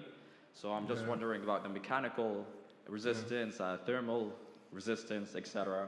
Do you guys have any data points for those? And how does it compare to like the normal concrete? So I could have done probably a better job of diving into all of the data and analytics that support all of what we say we do on par, and in some cases better than cement, traditional concrete. It's all there. I kind of blew past the ASTM and all the standard slides with all the credible top-tier individuals from Sasso here in the Kingdom. And that has to do with, I try to stay in my lane, i.e., if I'm going to talk science, I'm going to pull Kevin up here to give you all the details on that. But what I will assure you is that in terms of our materials, they are stronger. They've reached all of the testing that you would naturally see concrete go under. But I want to point out something that, because I get this question a lot, I can't answer the longevity question because we haven't been around for 200 years. But what I can tell you is there are tests, chamber tests, that you can run your material through that, that give you a result. We've been doing that. We've done that. We've reached the CO2 absorption through universities that prove that our material does exactly what we say it does. We reached the PSI strengths that go off the charts. We can dial our PSI, I shouldn't say PSI. What's the other, when it's not PSI, it's called? Megapascal? Sorry? What? Megapascal? Yeah. Yes, that's right. I'm in the Western PSI technology language. But it goes off the charts. We can dial it up to 20,000 PSI, which is massive. So we have the ability in our formula to go to a lightweight strength all the way up to a military bunker style strength. You see that guy right over there? You want to have a conversation with him? Sounds good. Yeah. But thank you for asking. And as for the longevity, remember this thing. Concrete has the same challenges that we have, right? In that it's the same aggregates. We use brine instead of water, but we can use water if we so chose to. We just choose to not try and tap into the 2% of the water that concrete uses every year to make, that cement uses every year to make concrete. See, the difference in us is cement can't use salt water. We can use water or salt water. We choose to try and take that brine and put it to good use. And so that's the difference, okay? Thanks. Awesome. Thank you so much. Yes. Yep. Next one over there. Oh, it's hi. Hi. Hey. You mentioned in one of your slides that your material aids of circular economy, right? But are you calculating this for transportation, yes, packaging in the future, and how are you going to abort this topic? Because transportation and packaging, it's not very ecological. So what is your aim regarding that topic? So in our LCAs and our EPDs, all of our verifications in our LCAs have been done. So even with the transportation that figured in, we still are carbon negative. Now, we'd love to obviously service in a traveling range that's no less than 100 kilometers, right? So that means we have to have more and more facilities in place to service, say, a country or a region or a city, right? So I don't want to make product and then ship it all the way across the country, but even if we had to do that, we're still carbon negative. And so that's the amazing side of what we're capable of doing. We want to reduce all of that negativity in transportation, and you mentioned packaging, right? Same thing. And so that's the growth of our company, right? Constantly looking at our supply chain and our logistics challenges to continue to answer this problem so that when I come here in year 3, right? We have a better result and a better answer to that question. And by year 9, I'm holding up the trophy. It took me 9 years to win a championship. I was a loser for 9 years in the NBA.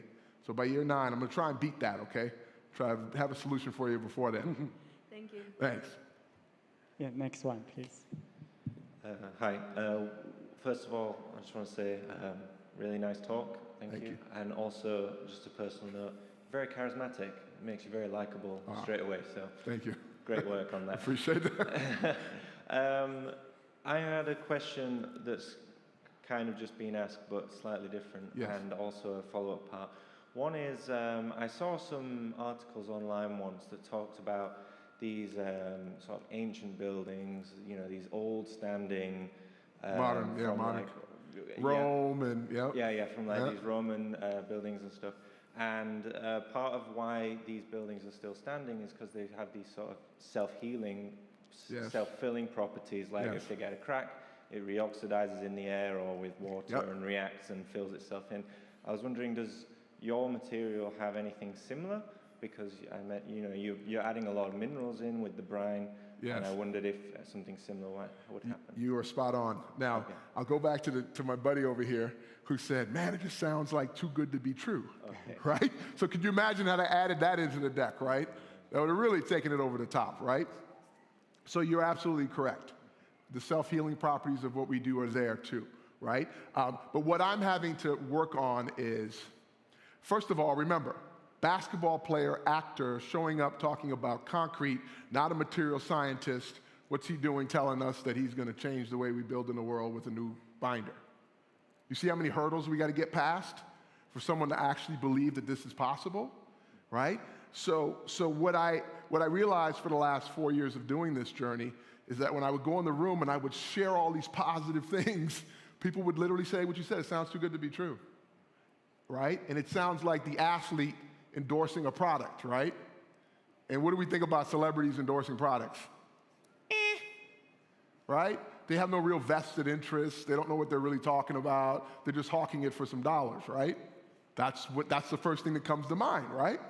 And so I learned that with our material, the journey is big enough that even if we just made a product that avoided the negativity, that would be good enough. So when we start to talk about the self-healing properties and the fact that it's actually we're modern Roman cement. We found through patience a solution that others kind of looked past. And so in our process and our IP, we got to something that people usually don't wait around 3 and 4 months to figure out. They just go, oh, that didn't work. Now, really smart people like yourselves would have gotten there or could get there, right? We just happen to have really smart people that were a little more patient. And in always the case, you catch lightning in a bottle, right? You have theories, you have ideas, you test them. It took us 4 years, right? This was not overnight, but we caught lightning in a bottle. And so now we can use it for good, right? We can use it for good. And our job is simply to serve the formula, get it in the hands of the right people, and get it out into the world as fast as possible. But it does have the healing properties you talk about. Okay, thank you. Yes. And next one. So thank you very much for your talk. Sensationally good. And I have 2 questions, so if you don't mind, it's more personal. And the first one is, I'm really curious why, because you are a very successful basketball player. So why and how did you manage to go to this kind of a science career? And the second, more important question is, because I know many of us, we are doing some, for example, somebody are doing some more theoretical stuff, but for me, and I know many of us, we want to go to something like interdisciplinary career. So we want to do something which is connecting different kind of knowledge. So I'm quite curious, in your understanding, how can we use our knowledge to combine to something we never face and we never meet? Yeah. I'll give you an example, and thank you for that question, because it harkens back to me for 2 years asking myself every day, what am I doing in this space? Like I had imposter syndrome, like horribly, for the first few years. Thankfully, those first 2 years, it was COVID. So I'd have to go around the world and act like a concrete guy when I didn't know anything about concrete, right? And so this guy over here, along with my co-founder, we spent hours on Zooms, hours for 2 years, me learning about this stuff, right? I didn't know anything. But remember, the foundation of why I'm even standing here today is only rooted in two things. My willingness to defend my country and my family at all costs. That sent me out on my journey of asking the question and seeking for a solution to a problem. So I'm simply an innovator. I am not a material scientist. I can't tell you guys what you know. I can't talk like Kevin and our scientists on the patents. I've listened to them now for 4 years, so I'm a little less unintelligent about it. I can follow it now, right? But it won't be till year 10 that I'm standing up here explaining concrete to you guys like I actually went to school for it. But that was no different than when I started playing basketball. When I first started playing basketball, I didn't know what I was doing. At 15 years old, I started playing basketball for the first time. 7 years later, I was in the NBA. 9 years later, we were the best in the world. So you got to give me a little more time, okay? I'll try and move faster, but I'm not where I need to be to help others connect to the knowledge of this science. But what I will do is I will fight and defend my team. I will fight for this information and product to get out into the world. And so when you think of your knowledge and you think of what your expertise is, please do not limit yourself from any field that you may be curious in. Do not limit yourself from any calling that may show up in the world. And if you're listening, if you are really listening to your surroundings, things will come in and out all the time. Little signals that may be pulling you in a direction that you don't think you're qualified for. You may think that's not for me, but I promise you, there's something there for you. You may not be the best at it in day one, but all of the muscle and training that you've done mentally, physically, emotionally has prepared you for maybe one field. You can take that and apply that in another field. It may take you a little longer to find your way and get up to speed, right? To where you feel as competent as you do maybe in the field you studied in. But I promise you, if you remove the need for validation and acceptance and approval and praise, to be liked, and all those things that we want, right? We all want to be loved. If you put that aside and put your head down, you will add value anywhere you go in the world. You will add value anywhere you go. You're at KAUST for a reason. You're one of the brightest in the world.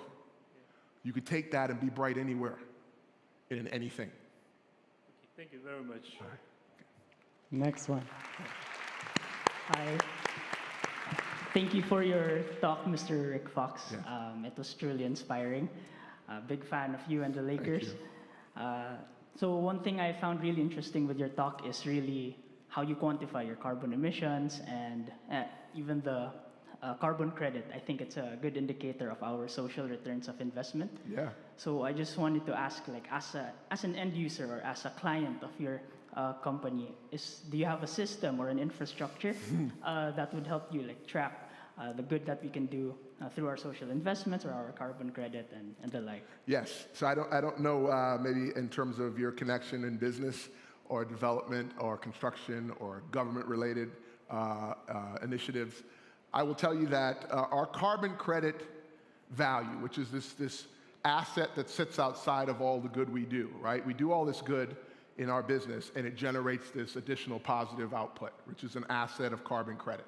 The question then becomes, well, what do we do with that, right? If we interact with a developer or a country, in the case of the Bahamas, we did a heads of agreement that I signed the other day. We're going to build 1,000 affordable homes every year into perpetuity. Why? Because they're a shared partner in the results of the carbon credits generated. And they can draw down their NDCs, their commitments to the Paris Agreement. They get to lower them, right? We, on the other hand, get to take those carbon credits and support a homeowner in a down payment to get into a home. So when you're talking about low-income affordable housing, not everybody can afford a down payment. And that stops them from even getting into a home. But what we're able to say is, well, you know what? You buy this home that's green, or you You get into a Partanna home, there's this little bucket of carbon credit value that we can use to assist you in getting into your home. And the bank now can relax because it's a securitized asset that supports homeownership, right? So there's ways we can take these credits. Now, if I'm dealing with a developer like Red Sea Global or Doria or Roshan, Roshan would be my partner, right? So we would look together to figure out how do we take these carbon credits and use them maybe to incentivize the workers on site. Maybe the workers that build a building, some of those carbon credits go back to those that worked on the site. Redistribution of wealth, right? So there's all these exciting things we can do in partnership with a customer, and it's a negotiation each time, right? We're going to set up a foundation this year, and our foundation is going to play a role in identifying, taking some of those credits, storing them, and identifying projects that need support, that need funding. And if we were to sell a carbon credit, or retire a carbon credit, we want to take those credits and develop infrastructure, build some homes, create a positive outcome for the use of those credits. Thank you. Sorry, buddy, but lady first. Thank you. Hello, Rick. Thank you for your presentation. My question is more on the entrepreneurial side. Once you have a disruptive idea, what was the process you followed to search for the people who have the know-how, like your CTO, and how to search, like, among all the people who know this, like the perfect people to get your idea going? Yeah. So first thing you can identify in your life is the reality of your strengths and weaknesses. Understanding what you're best suited for, right? It doesn't mean you can't get better at another skill, right? In other words, I played with Shaq and Kobe, 2 Hall of Fame basketball players. You know this, 2 of the greatest players in the history of the NBA. I didn't try to do what Shaq did, and I didn't try to do what Kobe did. I did what I was good at doing, right? Now, together, we raised to heights that, were the best in the world. But I stayed in my lane, I understood my role, and I got smarter along the way because of them. They rubbed off on me in areas. I got better in certain areas. I got more physical because I battled Shaq on a daily basis, so I got stronger. With Kobe, I got faster because I had to guard him every day, right? So when you think of what I did as a leader in this company, I identified my teammates. I understood their strengths and weaknesses. And I think I mentioned earlier, what is my strength? I defend, I protect, I fight, I lead, I recruit, I identify great talent, I bring them in, and then I give them all the tools they need. And I make sure they're working at the best they can possibly work. So I'm really, at the end of the day, a facilitator. I'm a guy that loves service. I serve the formula, I serve the company, I serve my teammates. I was a glue. I make assist, I make pass, I set a screen. I do the little things, I do the glue things. I do the things that a lot of other people don't want to do. But someone's got to do them, right? And so I'm okay with that. Why? Because at the end of the day, I don't celebrate by myself. I got another 10, 15, 30, 40 people, and we get to have a nice celebration together. And hence, what does that create? A second family for me, right? And that's why I would defend them with my life, because they become my family. Thank you. Yeah, next one, please. All right. As a person who was affected by climate change in a personal level, yeah. I would like to know how that changed you as a person, and how that made you consider being minimalistic or living a simple life to have a good effect on the environment. Yeah, a lot happened for me. There was something that I think we all were faced with, all differently in our own ways. When the hurricane happened in 2019, it was September 1st of 2019. And then some 6 months later, the world shut down at COVID. So between 2019 and March of 2020, I was asking this question. What moved me in that moment of being on the ground and seeing the devastation was donating money was not enough, right? I needed to be a part of the solution. So I felt called to be a part of the solution in a more committed way. And then when the world shut down in 2020, as I said earlier, things will come into your life when you turn yourself over to a bigger cause, when you make yourself a servant to something greater than your own personal desires and needs, the right things and the right people will start to show up. And you just have to be in tune to them showing up. And they started to show up in my life.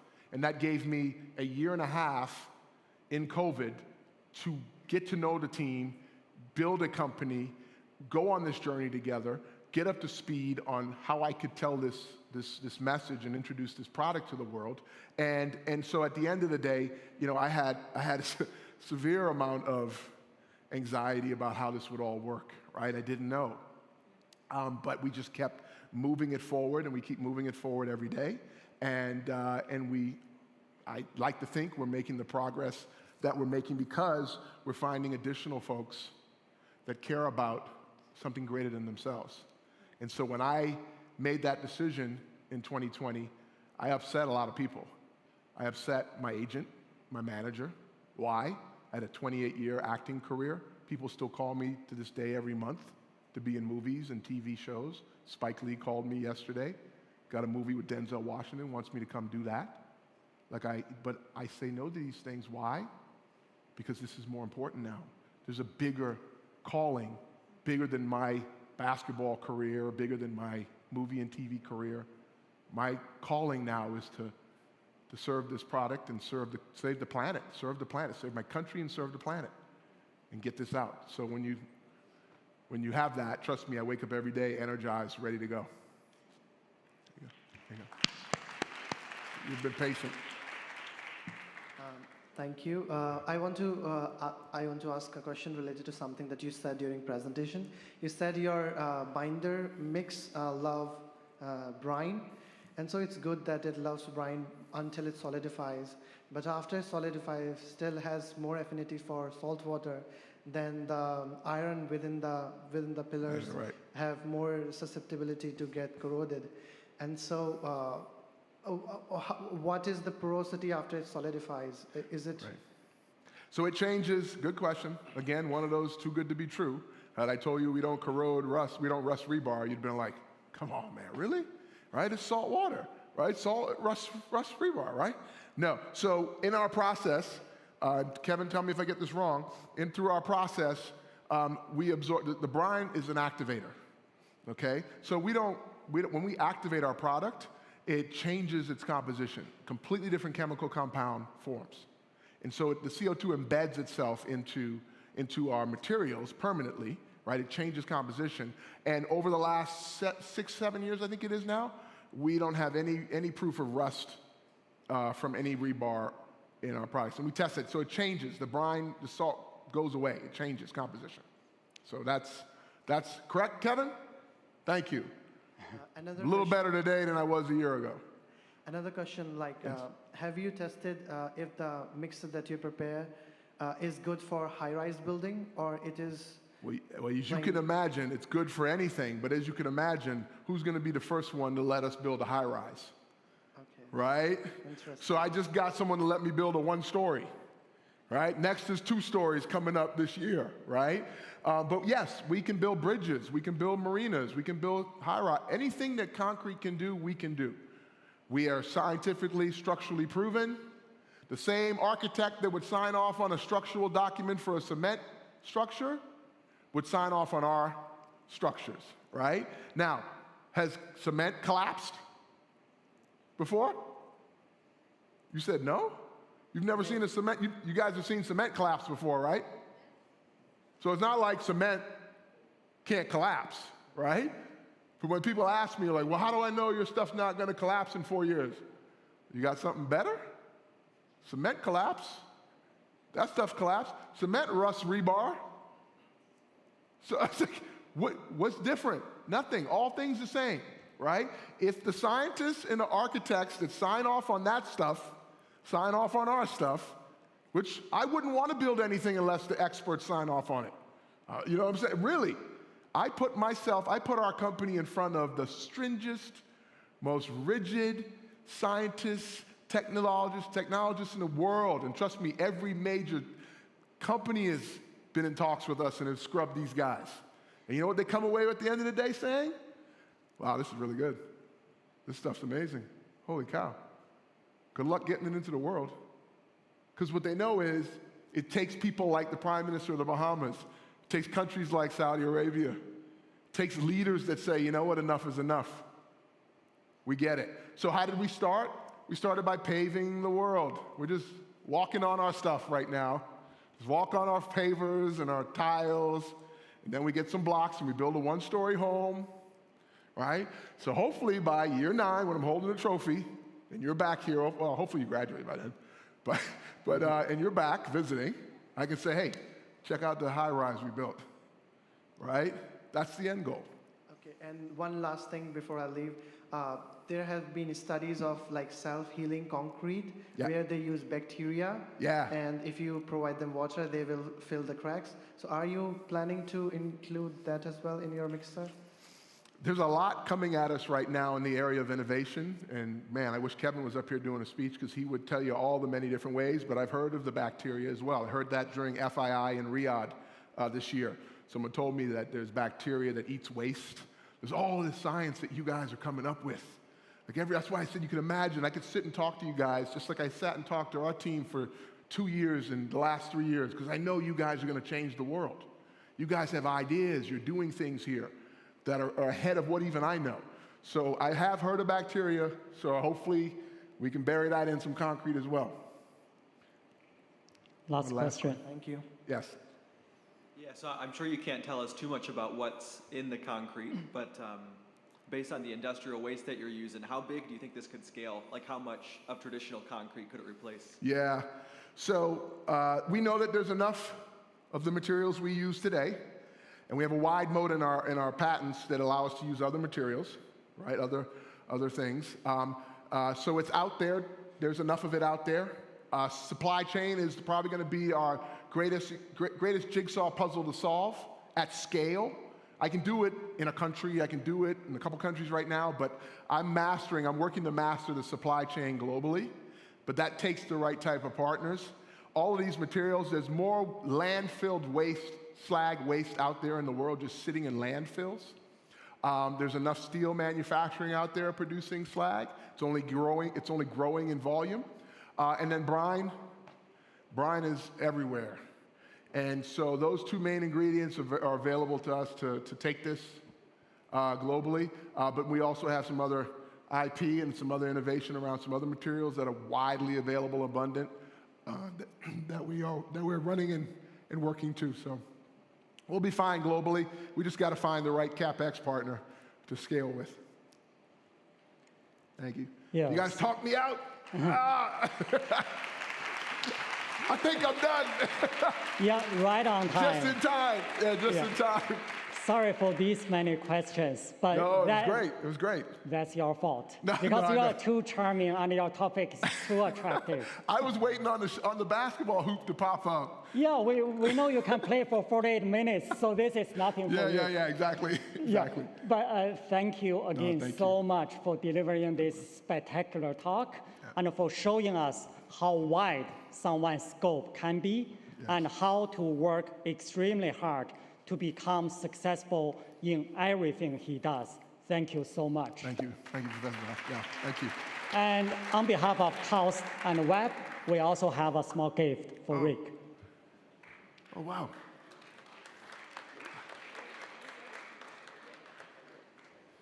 Thank you guys for staying. I know that went way over the scheduled time.